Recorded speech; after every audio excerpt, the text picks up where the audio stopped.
Assalamualaikum warahmatullahi wabarakatuh. Perkenalkan, nama saya Kelvin Basri dari Fakultas Usuluddin Adab dan Dakwah, Program Studi Sejarah Peradaban Islam. Nah, kali ini saya akan membahas terkait sejarah terbentuknya radikal ISIS. Nah, oke, kita langsung saja kepada pembahasannya. Nah, jadi gerakan radikal ISIS atau Islamic State of Iraq and Syria merupakan salah satu fenomena paling menonjol dalam sejarah konflik modern di Timur Tengah. Kemunculan ISIS tidak terjadi secara tiba-tiba, melainkan melalui proses panjang yang dipengaruhi oleh kondisi politik, konflik bersenjata, krisis sosial, serta penafsiran keagamaan yang menyimpang. Nah, untuk memahami terbentuknya ISIS ini, perlu dilihat dari latar belakang sejarah kawasan Timur Tengah, khususnya Irak dan Suriah, serta dinamika global setelah Perang Dingin. Nah, oke, kita masuk ke latar belakang konflik Timur Tengah.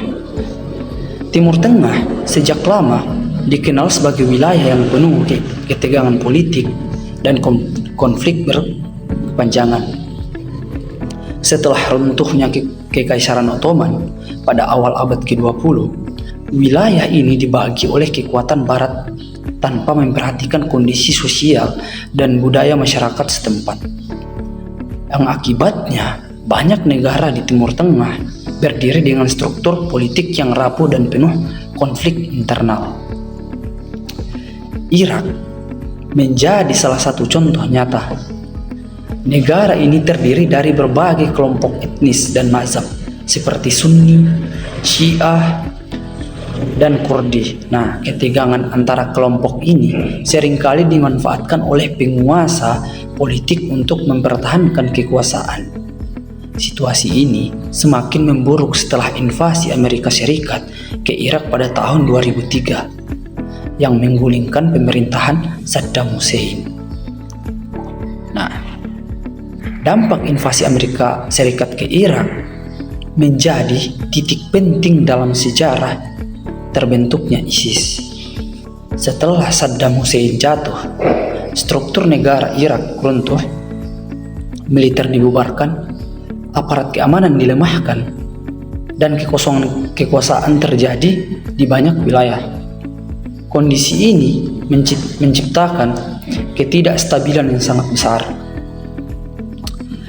Kelompok Sunni di Irak merasa tersingkirkan dari kekuasaan politik yang kini lebih didominasi oleh kelompok Syiah. Rasa kecewa, marah, dan tidak percaya terhadap pemerintah pusat mendorong sebagian masyarakat Sunni untuk mendukung kelompok perlawanan bersenjata. Dari sinilah benih-benih gerakan radikal mulai tumbuh. Awal mulanya itu dari Al-Qaeda di Irak. Nah, ISIS berawal dari kelompok yang dikenal sebagai Al-Qaeda di Irak, atau singkatannya yaitu AQI. Kelompok ini didirikan oleh Abu Musab al-Zarqawi pada tahun 2004. AQI awalnya bertujuan melawan pasukan Amerika Serikat dan sekutunya di Irak. Namun, kelompok ini juga melakukan serangan terhadap warga sipil, terutama dari kalangan Syiah, yang dianggap sebagai musuh ideologis. Nah, setelah kematian al-Zarqawi pada tahun 2006, kelompok ini tidak bubar, tetapi justru bertransformasi. AQI berubah nama menjadi Islamic State of Iraq atau ISIS.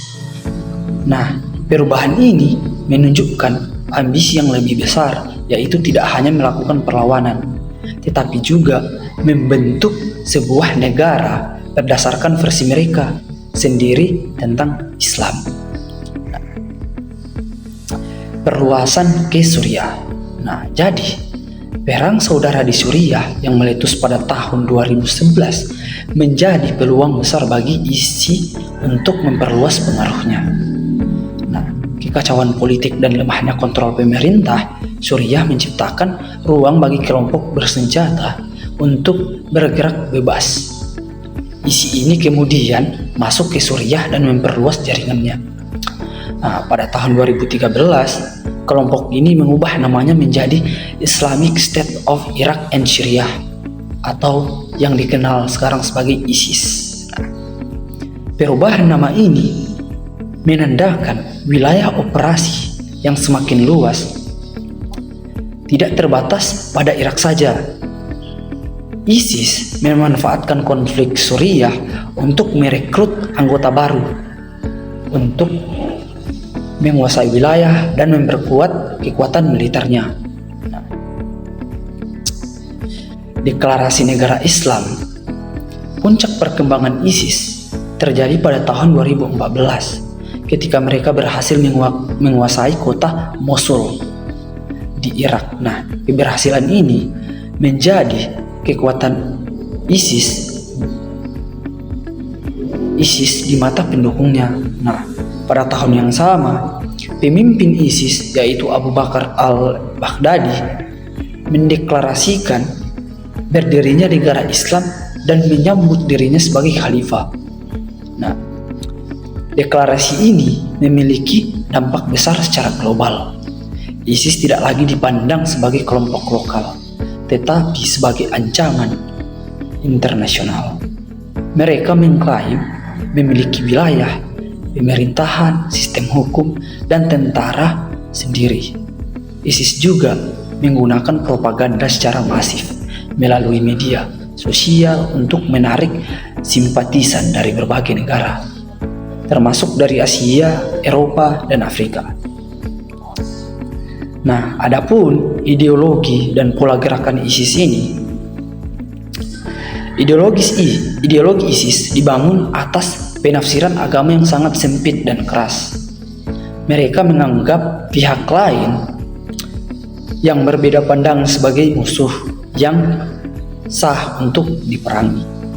Pemahaman ini digunakan untuk membenarkan kekerasan, pembunuhan, dan tindakan ekstrem lainnya. ISIS juga dikenal dengan pola gerakan yang sangat brutal, kekerasan yang dipertontonkan secara terbuka untuk menimbulkan ketakutan sekaligus menunjukkan kekuatan. Strategi ini membuat ISIS cepat dikenal, tetapi juga memicu perlawanan luas dari masyarakat internasional. Adapun kemunduran ISIS, seiring waktu, kekejaman ISIS justru menjadi penyebab kemundurannya. Banyak negara membentuk koalisi internasional untuk melawan ISIS. Nah, wilayah-wilayah yang sempat dikuasai ISIS perlahan direbut kembali. Pada tahun 2019, ISIS secara resmi kehilangan wilayah kekuasaannya. Meskipun demikian, ideologi ISIS belum sepenuhnya hilang.